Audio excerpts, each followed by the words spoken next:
Great haircuts or shapes come about when you have solid understanding of the important steps of the hair cutting process. The process begins with combing the hair. Next, the hair needs to be parted in order to create the uniform work areas on which you will be working. It may also be necessary to elevate or raise the hair by cutting to create a graduated effect or layers. The core of the process, however, has to do with understanding the physics of hair. This basically means that for every action and technique you use on the hair, there will be an expected and predictable result. When you understand the physics of hair, you can create whatever shape you use. Every time you comb, lift, and cut the ends of the hair, you create a haircut. When the hair falls back to its natural position, it falls into a shape or formation based on the execution of the essential steps described above. Head form, the anatomy of the skull. It is necessary to understand the shape of the skull in order to create consistent and successful results in hair cutting. The shape of the head or skull, also referred to as the head form or head shape, and plays a major role in guiding you to the desired end result. Hair responds differently on different areas of the head depending on the end result, length, and the cutting technique used. An awareness of the head form, curves, turns, and changes will produce the best hair cutting results and will help you achieve the look that you and your clients are seeking. Reference points. Reference points are points on the head that mark where the surface of the head changes or the behavior of the hair changes, such as the ears, jawline, occipital bone, or apex. These points are used to establish design lines that are proportionate. Reference points. A thorough understanding of head form and reference points will guide you in the following ways. It will help ensure balance within the design so that both sides of the haircut turn out the same. It would allow you to recreate the same haircut again and again. It will tell you where and when it is necessary to change technique in order to make up for irregularities in the head form. For example, if a client has a flat crown, you may choose to adapt your technique in that area to achieve more volume. These are the specific reference points with which you will need to become thoroughly familiar. Parietal ridge. The parietal ridge is the widest area of the head, starting at the temples and ending at the bottom of the crown.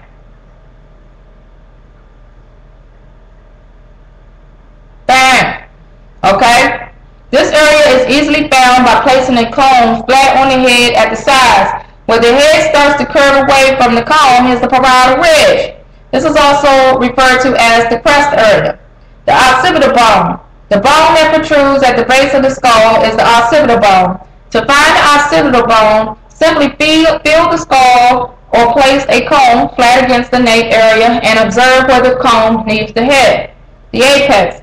The apex is the highest point on the top of the head. This area is easily located by placing a comb flat on the top of the head. The comb will rest on that highest point.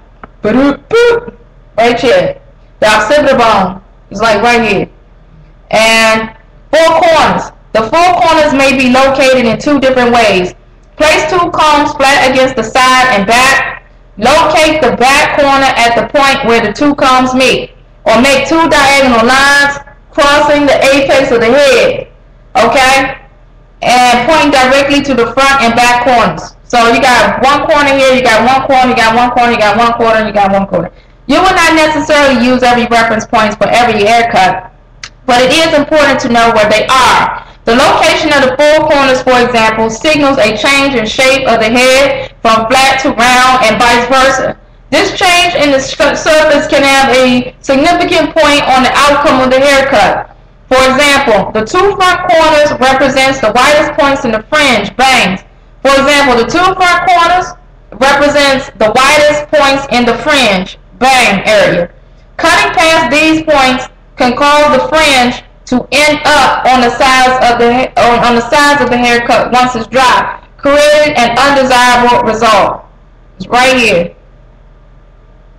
Areas of the head. Knowing the reference point gives you a clear understanding of the areas of the head, which is crucial to the success for haircutting skills. The areas of the head are as follows. The top. By locating the parietal ridge, you can identify where hair grows on the top of the head. The hair here lies on the head form. Hair that falls below the parietal or crest hangs due to gravity. In other words, hair on the top of the head behaves differently than hair on the sides and back. You can locate the top by parting the hair at the parietal ridge, continuing all the way around the head. Right here. This is the top, bro. Right here. Just the top of the head. Open it up. The front.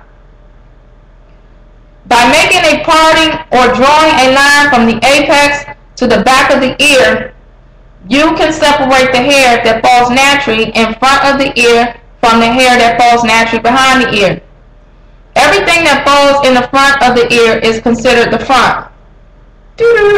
Make a point. This is the front, bro. The sides. The sides can be located easily.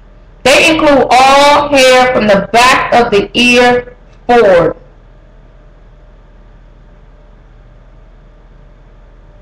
And below the parietal ridge.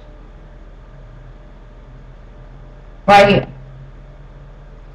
The crown. This is the side. From the back of the ear to the front. The crown is the area between the apex and the back of the parietal ridge. Here's the apex and the back of the parietal ridge. On many people, the crown is flat and is often the site of cowlicks or whorls. It is extremely important to pay attention to this area when performing any hair cutting service. The nape area is the back area of the neck and consistent of the hair below the occipital bone. The nape can be located by taking a horizontal parting or making a horizontal line across the back of the head at the occipital bone. By making a parting or drawing a line from the apex to the back of the ear, you can locate the back of the head, which consists of all the hair that falls naturally behind the ear.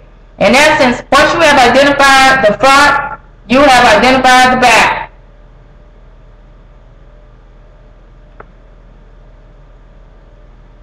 Fringe, bangs area. The fringe area is a triangular section that begins at the apex and ends at the front corners. This area can be located by placing a comb on top of the head so that the middle of the comb is balanced on the apex. The spot at which the comb leaves the head in front of the apex is where the fringe area begins. Notice how the fringe area, when combed into natural falling position, falls no further than the outer corner of the eyes. Lines and angles. Every haircut is made up of lines and angles. A line is a thin continuous mark used as a guide. An angle is the space between two lines or surfaces that intersect at a given point. Two basic lines are used in hair cutting: straight line and curve. The head itself is made up of curved and straight lines or surfaces. When you cut lines into the hair falls into a shape based on the lines you have cut. There are three types of straight lines in hair cutting: horizontal, vertical, and diagonal. Horizontal lines are parallel to the horizon or the floor. They are level, the opposite of vertical. They direct the eye from one side to the other. Usually horizontal lines are used to create one length and low elevation haircuts. Horizontal lines build weight. 2. Vertical lines are usually described in terms of up and down as opposed to left and right. They are perpendicular to the floor. Vertical lines help to create graduated or layered haircuts and are used with higher elevations. Vertical lines remove weight.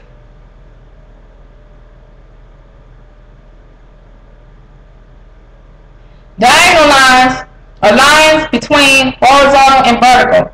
They have a slanting or sloping direction.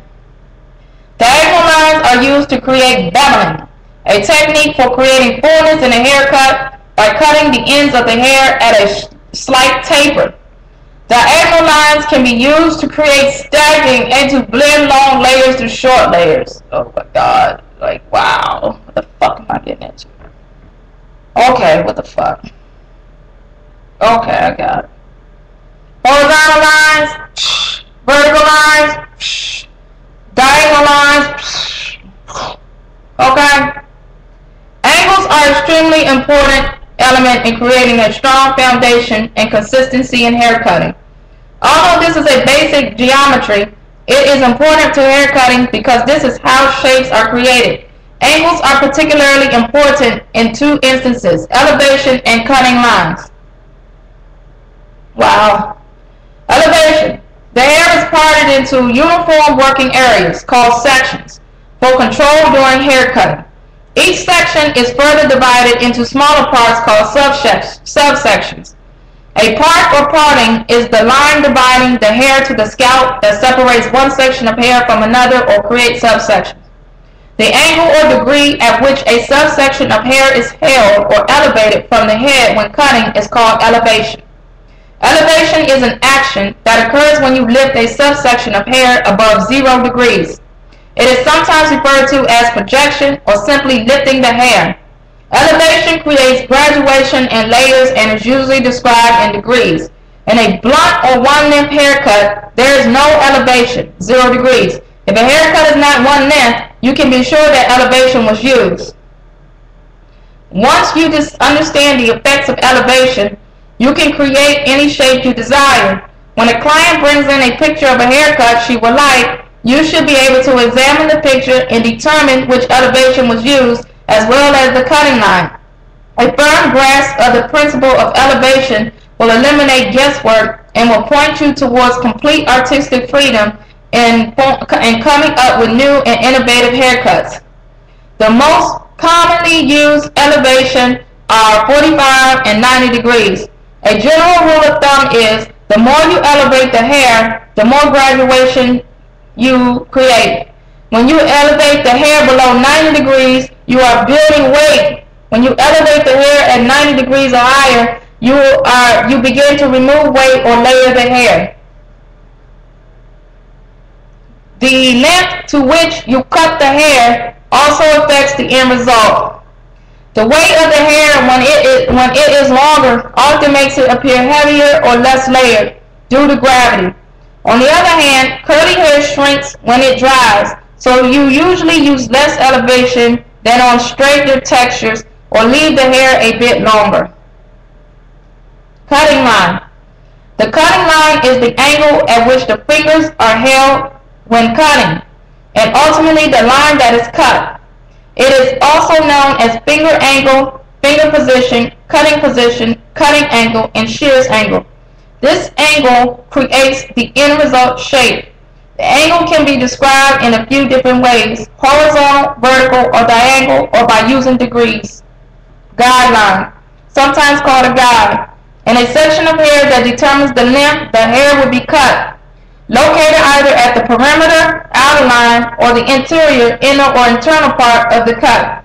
It is usually the first section you cut